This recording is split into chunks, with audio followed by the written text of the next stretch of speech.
Olá, queridos irmãos em Cristo, meus amigos, que acompanham-nos a esse canal do YouTube, onde a proposta é falar sobre a doutrina do Evangelho, para nos dar embasamento naquilo que nós recebemos da igreja, naquilo que nós cremos, para melhor poder vivenciá-lo no nosso dia a dia. É muito difícil nós queremos defender uma coisa quando não temos embasamento nela. Então o intuito é justamente dar esse suporte, assim como já foi feito, né, o nosso bloco lá, acho que 6 ou 7 blocos sobre a fé, né? Temos agora também rezando com os salmos, temos este sobre a luz da alma. Vamos com esse novo bloco, terminar, pelo menos temporariamente, sobre o tema luz da alma, sobre a oração. Futuramente podemos voltar com algum aprofundamento um pouco mais, mas hoje a proposta é falar sobre o combate na vida de oração. Inspirai, Senhor, nossas ações e ajudai-nos a realizá-las, para que em vós comece e termine tudo aquilo que fizermos por Cristo nosso Senhor. Amém. Ó Maria concebida sem pecado, rogai por nós que recorremos a vós.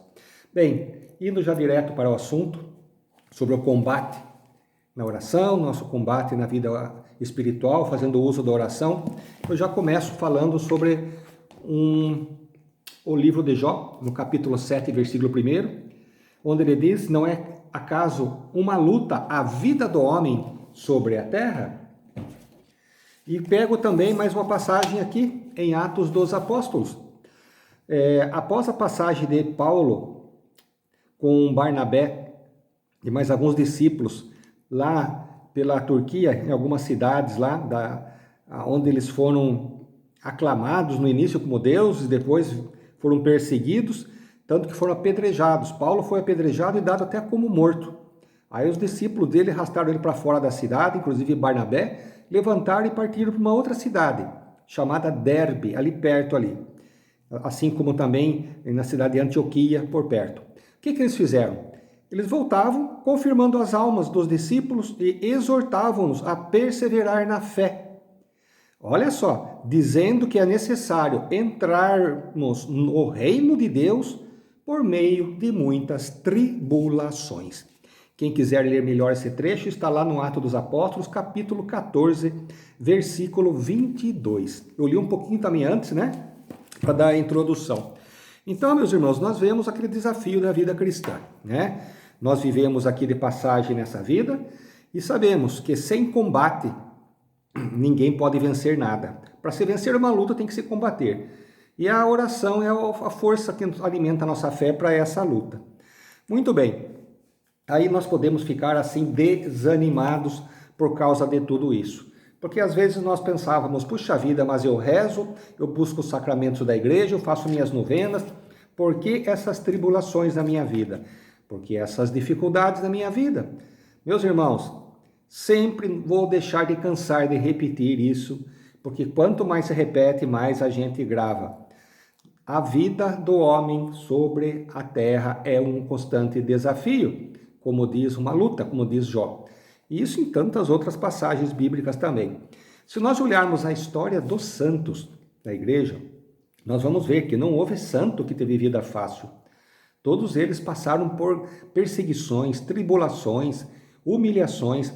Veja, por exemplo, Santo Antônio. Santo Antônio, com todo o conhecimento que ele teve, certo momento ninguém queria ouvi-lo na sua pregação. Ele foi fazer o quê? Disse a história que ele foi no mar pregar para os peixes, para os peixes ouvirem, já que ninguém queria ouvir. Tentaram matá-lo por envenenamento, porque ele incomodava com as suas pregações contra os ricos e poderosos da época, que emprestando dinheiro a juros altos, as pessoas não podiam pagar, eles acabavam fazendo as pessoas trabalhar de graça para eles. Ele lutou contra esse esquema da época, tentaram envenená-lo, né? Foi difícil. Santa Teresinha, no Carmelo, com 20 e poucos anos, vem a falecer lá dentro. O grande desafio dela era justamente a perseguição e calúnias que ela sofria lá dentro do Carmelo. Santa Faustina também não foi diferente, foi tratada como louca, quando recebeu a revelação da divina misericórdia do próprio Cristo. Isso há 80 anos atrás.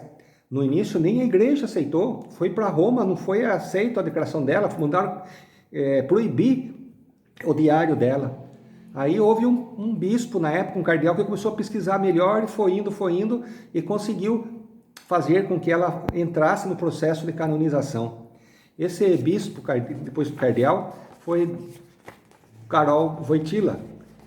Depois de 6 meses que ele conseguiu fazerem aceitar o processo de canonização, inicialmente como serva de Deus e beatificação de Santa Faustina, e aceitar os escritos delas como escritos sérios e de útil para a igreja, 6 meses depois ele foi escolhido como Papa. Então a gente vê a providência divina agindo de muitas maneiras, mesmo através das perseguições, das durezas da vida. O próprio Papa João Paulo II sofreu um atentado à bala em pleno Vaticano. São Padre Pio de Pietrelcina faleceu em 68, há 50 anos atrás. Meu Deus, ele era perseguido lá por um monsenhor, um bispo lá, e chamado por muitos dentro do clero como um charlatão, porque apareceu os estigmas de Cristo nas mãos dele. Ele era tratado como charlatão.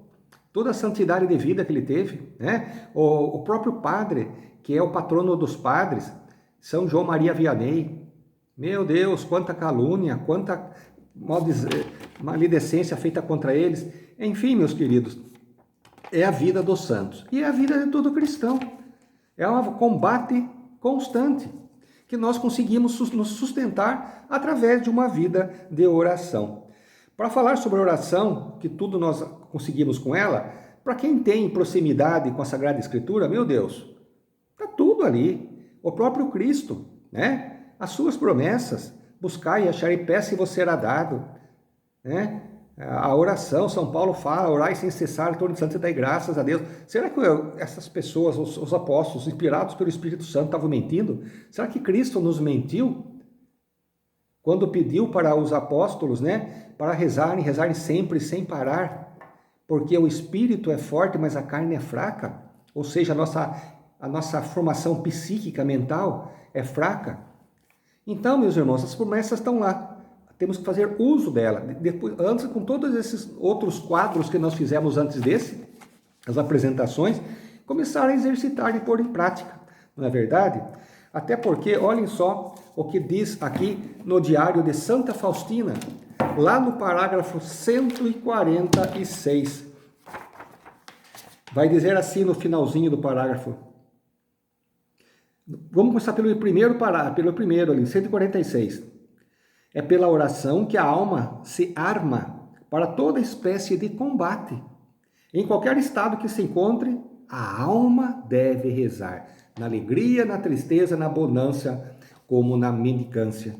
E termina dizendo que aqui que eu quero pegar, e não existe uma só alma, ou seja, uma só pessoa, que não tenha a obrigação de rezar, porque toda graça provém da oração.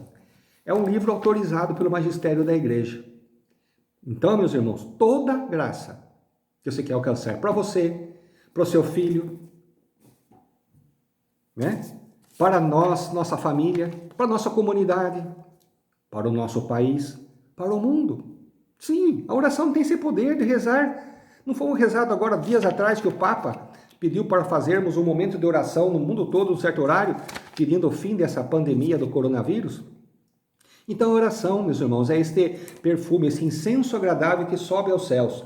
E quando se unem forças em oração, mais ainda o coração de Deus é tocado.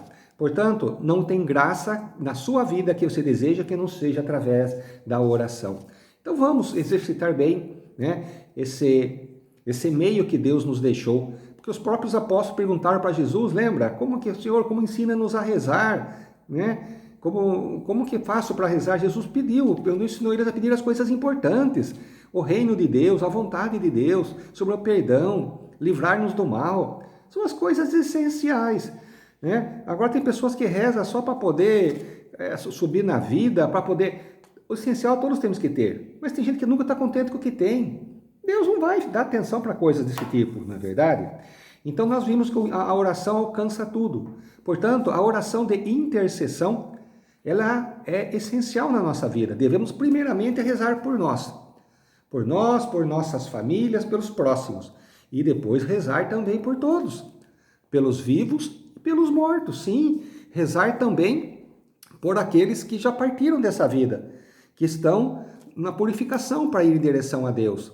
Devemos rezar não só nas nossas casas, como também lembrar deles nos momentos, né, da oração eucarística, quando você reza pelos mortos, para que eles tenham aliviado as penas do perdão dos pecados que tiveram nessa vida através da confissão. Mas ficam as consequências dos pecados feitos. Essas consequências são as penas, que nessa vida pode ser amenizada com a prática do amor, da caridade. Né? Por isso que São Pedro vai falar, a caridade cobre uma multidão de pecados.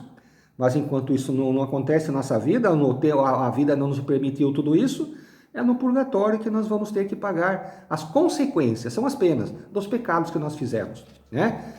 Mesmo perdoado, nós temos ainda a pagar perante Deus. É a justiça de Deus. Deus é misericórdia, sim, mas também Ele é justo, não é verdade? Então, as orações pelas almas, inclusive quem pede isso, a própria Virgem Maria, nas suas aparições, pedia para se rezar pelas almas, né, para que o próprio Cristo permita elas serem libertadas de suas penas para poder subir para os céus, rezar por eles, pelos mortos, pela conversão dos pecadores. Todos nós somos pecadores, mas ali pede-se pelos pecadores orgulhosos, aqueles que não aceitam o amor e a misericórdia de Deus em suas vidas, para que mudem seu coração, esse coração de pedra, aceitem Deus em suas vidas e se convertam. Né? Então, nós temos todos esses meios e necessidades de oração, que ela seja constante. Então, meus queridos, agora cabe a cada um poder praticar, exercer em sua casa, em sua vida, esse tema sobre a oração, essa riqueza que a igreja nos deixou, vindo desde o tempo dos apóstolos, ensinada pelo próprio Cristo. Agora tem uma coisa, meus queridos, a oração, Deus é exigente, Deus é ciumento, lembra disso? Ele nos ama ao ciúme. Ao nos amar ao ciúme, Ele não aceita que nós misturemos a nossa oração com outras devoções aí, né? Misturando com candomblé, esoterismos, budas, pirâmides. Espera aí. Ou é Deus, Jesus Cristo, nosso caminho, verdade e vida, ou nada. Ele é ciumento. Então, se tiver isso na sua casa, comece a dar fim.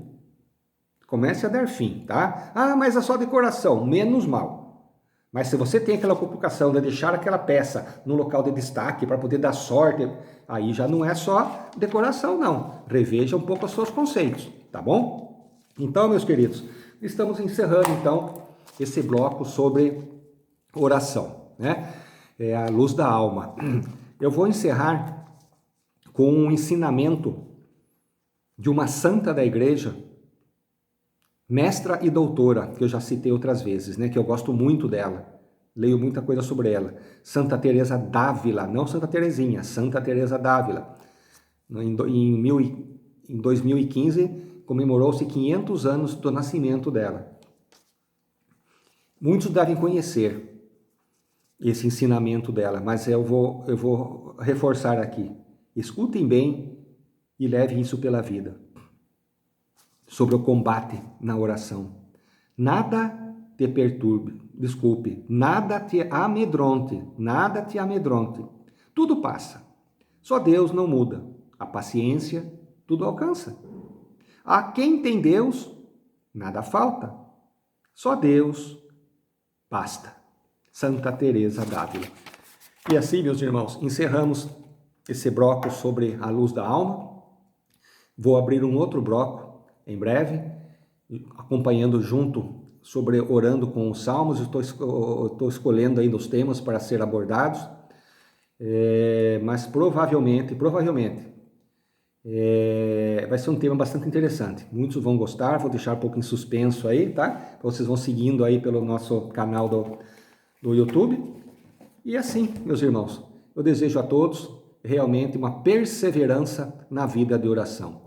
Que a Virgem Maria, a Mãe de Deus, a mulher na fé, a Virgem da oração, os abençoe, os proteja e o guarde. Em nome do Pai, Filho e Espírito Santo. Amém.